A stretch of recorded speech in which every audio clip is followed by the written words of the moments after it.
Bonjour et bienvenue dans l'interview. Aujourd'hui, je reçois Michel Colson. Michel Colson, bonjour. Bonjour. Alors, vous êtes membre et co-rapporteur de la commission d'enquête SAMU Social au Parlement bruxellois.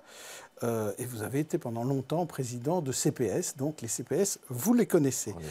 Alors, la première info, quelques minutes, quelques heures avant votre commission d'enquête qui va démarrer, on apprend donc que Pascale Perretta annonce sa couleur, elle ne répondra pas à vos questions, elle ne répondra pas aux questions des commissaires. Je vais vous demander votre réaction et pour ça, je vous en propose 3.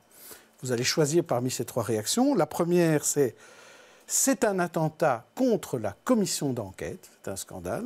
Réponse B, c'est son droit. Réponse C, mais c'est qui au fait cette Pascale Perretta? Alors, c'est quoi votre réaction? J'aurais envie de répondre par la solution C, mais c'est une échappatoire. Oui. Dire simplement que nous avons vécu ça en direct, puisque nous étions en réunion de bureau pour préparer la commission de cet après-midi, et que la lettre des avocats de Mme Perretta, qui n'est plus le cabinet Uytendal, cette lettre a été adressée au président de la commission et était dans nos fardes. À peine nous étions assis que un des commissaires, Alain Marron, a dit que ça c'est très très grave et donc il faudrait que le bureau de la commission d'enquête communique de manière unanime par rapport à cela. C'est ce que nous avons fait. Nous avons fait un communiqué de presse par rapport à cette situation un peu inédite. Ce que je constate, c'est que visiblement, il y a d'abord le problème de fond. Est-ce que Mme Perretta est en droit, oui ou non, d'avoir ce genre de stratégie en utilisant le prétexte qu'il faut privilégier l'enquête judiciaire, alors que nous avons également, nous, commission d'enquête parlementaire, une mission judiciaire. Nous veillerons bien entendu à baliser respectivement les missions avec le juge d'instruction, ça nous semble fondamental. Mais l'autre question, c'est de savoir si finalement les avocats de quiconque, et on voit ça de plus en plus, n'utilisent pas les procédures pour éventuellement faire tomber ou mettre leurs clients dans des situations telles qu'ils pourraient, le jour où ils seraient amenés à être, non pas jugés, ce n'est pas le rôle de la commission d'enquête, mais en tout cas que la commission d'enquête travaille et arrive à des conclusions, que finalement ces conclusions puissent être contestées par des raisons de procédure. C'est tout ce qu'on voit avec Publifin et Netis. Est-ce que ça va vous empêcher de travailler? Est-ce que ça va vous empêcher de la convoquer? Ah, sûrement pas. Nous allons de toute façon nous réunir à nouveau. D'abord, nous réunissons en commission cet après-midi, comme vous le savez. Il y aura probablement une réunion de bureau dans la foulée. Nous voulons prendre des avis juridiques, parce que vous savez aussi que des avis juridiques, il y en a autant qu'il y a de juristes. C'est un peu la spécialité. Et donc, nous allons prendre des avis juridiques pour vérifier si, oui ou non, le devoir ou le droit de se taire que revendiquent les avocats de Mme Perretta se justifie ou non. Donc aujourd'hui, on peut dire, de toute façon, vous allez la convoquer. La question est de savoir, est-ce que vous allez pouvoir l'obliger à parler ou pas?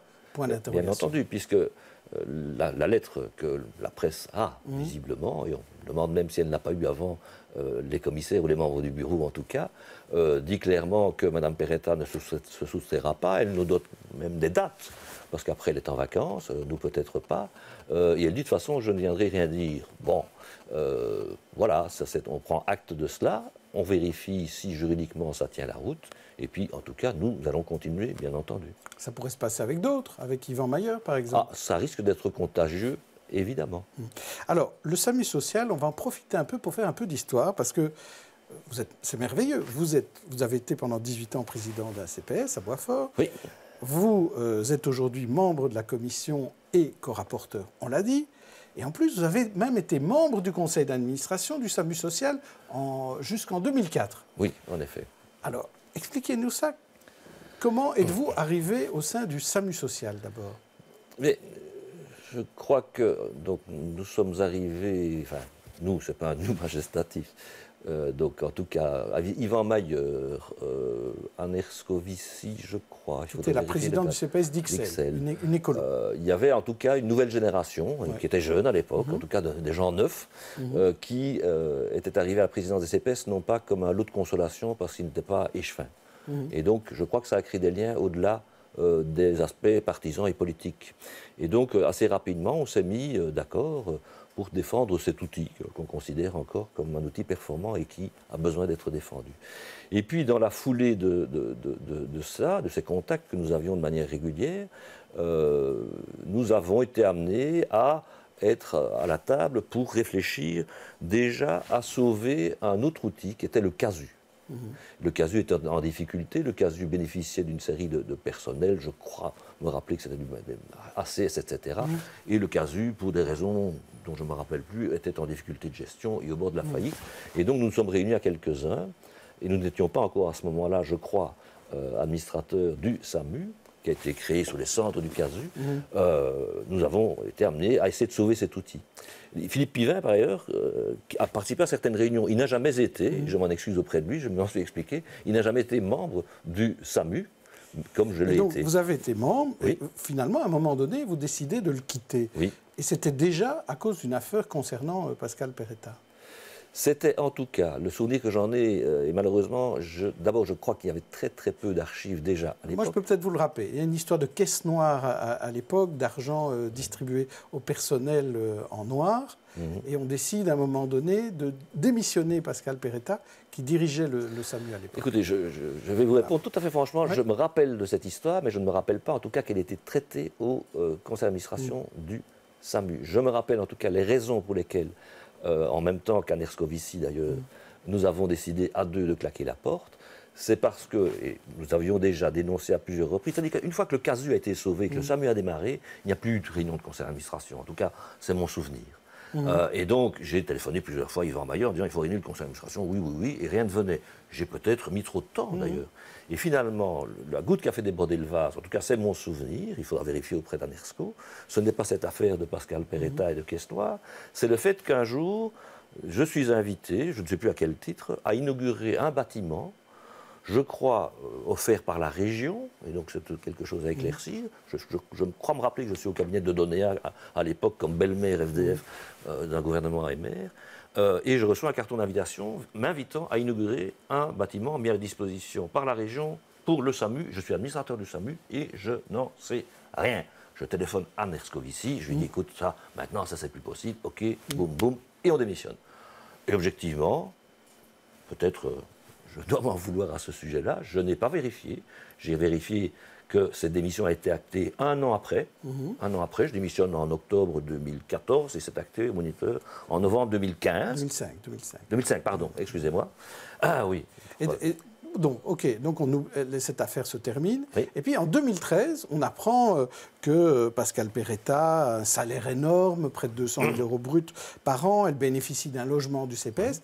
Et là, vous êtes député à ce moment-là et vous interpellez la ministre Uttebroeck. Bien entendu, j'interpelle la ministre Uttebroeck qui est en charge de l'aide aux personnes et donc du SAMU. Alors, ce qui est vrai, c'est que Écolo a toujours été constant et n'a jamais fait une confiance aveugle dans le SAMU social en tant qu'outil.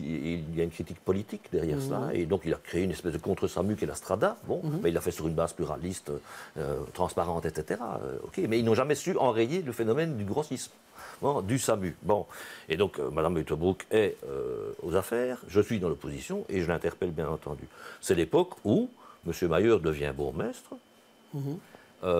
il doit donc libérer la présidence du CPS, il la libère au profit de Mme Perretta, et c'est à ce moment-là que l'affaire Perretta, la première affaire Perretta sort. D'abord son salaire exorbitant pour diriger le SAMU, à l'époque 200 000 euros de mémoire, et elle occupe un logement du CPS de la ville de Bruxelles. Et là, interpellation, mais finalement, il n'y a pas grand-chose qui en sort, déjà là. Et ce n'est maintenant que 4 ans plus tard que l'affaire explose. Est-ce qu'aujourd'hui, quand vous regardez ça avec un peu de distance, vous dites « j'ai peut-être manqué de ténacité sur cette affaire-là » ? Je l'ai dit clairement en commission. Lorsque nous avons eu la pré-commission d'enquête avec le rapport des commissaires du gouvernement. Je me suis posé la question, est-ce que finalement, en 10 ans d'opposition, j'aurais pu faire le travail que M. Marron vient de faire. Je ne crois pas parce que j'avais plus d'infos et que je suis déjà sorti parce que je n'avais pas assez d'infos. Ça, c'est une chose. Et à contrario, Écolo, qui n'a pas changé d'avis sur le sujet a été 10 ans au pouvoir et n'a pas été en mesure davantage de le faire. Donc je crois que c'est une question de perspective, de momentum, comme on dit à la mode pour le moment. Et donc voilà, oui, j'ai eu à un certain moment, j'ai pas bien dormi, je me suis dit, est-ce que j'ai bien fait mon boulot? Je crois objectivement, sans vouloir m'exonérer d'aucune responsabilité, que c'est une question de moment. Alors, en matière de transparence, c'est quand même un point assez important pour Défi, pour Écolo. Et là, on se rend compte, par exemple, qu'à Watermal-Boisfort, la transparence n'est pas toujours aussi évidente. Je voudrais que vous écoutiez ce que le 26 mai, votre bourgmestre de Boisfort, l'Écolo, Olivier Deleuze, disait. Il disait qu'il était très fort en matière de transparence à Watermal. Écoutez-le. Si vous allez sur le site de la commune de Watermal-Boisfort, vous aurez accès à toutes les rémunérations de tous les mandats locaux, de tous les élus locaux. Tout. Intercommunal, subsides aux ASBL, combien gagne tel échevin, combien gagne tel conseil communal, jetons de présence, tout le bazar est là.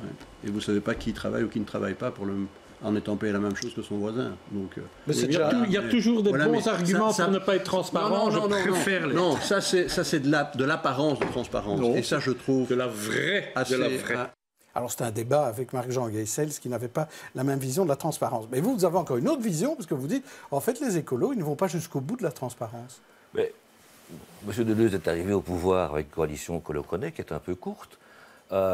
Il n'invente rien. À Boisfort, il n'y a jamais eu de problème au niveau des jetons de présence dans les ASBL paracommunales ou quoi que ce soit.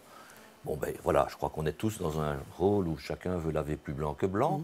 Je dis simplement, voilà, transparence parfaite au niveau des rémunérations à Boisfort. Il n'a rien inventé, parce que c'était déjà le cas. La seule chose qu'il a inventée, c'est de le publier. Très bien, pas de problème. OK. Moi, je dis la transparence, c'est aussi la transparence des décisions. Et là, en relisant le règlement d'ordre intérieur de la commune, c'est l'objet d'une interpellation que je dépose ce soir, je constate que, et ça, ce n'est pas la majorité précédente, c'est la majorité actuelle, tout va dans le sens de l'opacité, même au détriment de l'esprit de la loi de 2006 qui n'est pas suffisante. Et donc, par exemple, il y a des gens qui sont délégués par le conseil communal de la majorité, qui sont censés faire un rapport annuel du boulot qu'ils font dans les intercommunales. Ça n'a jamais été fait. Et pire, ça sera en commission réunie et non pas en séance publique. Ça, c'est l'inverse de la transparence. Donc, peut mieux faire. Dernier point sur Défi. Olivier Minguin, on s'est rendu compte que de 2007 à 2012, il touchait au-dessus des 150% parce qu'il est questeur à la Chambre. C'est une fonction spéciale, c'est légal, OK, mais est-ce que c'est éthique? Mais, écoutez, ça date de quelle époque? 2012. 2012, eh bien oui. Ce n'est peut-être pas éthique, ça, c'est encore un autre débat. Je crois que l'éthique, c'est vraiment une question personnelle. Et donc, je constate simplement qu'à l'heure où on parle aujourd'hui, les fonctions spéciales échappent à la règle de 150%.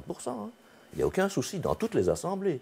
Oui, mais pour donner des leçons aux autres, est-ce qu'il ne faut pas être chevalier blanc? Il n'est plus dans la situation, visiblement, ça c'est clair. Vrai, oui. Et deux, c'est vrai que les affaires amènent, je crois, tout le monde à balayer devant sa porte, d'abord.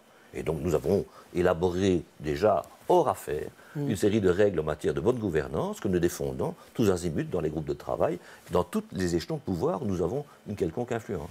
Merci Michel Colson. On se retrouve demain pour une autre interview. D'ici là, bonne journée et bonne soirée.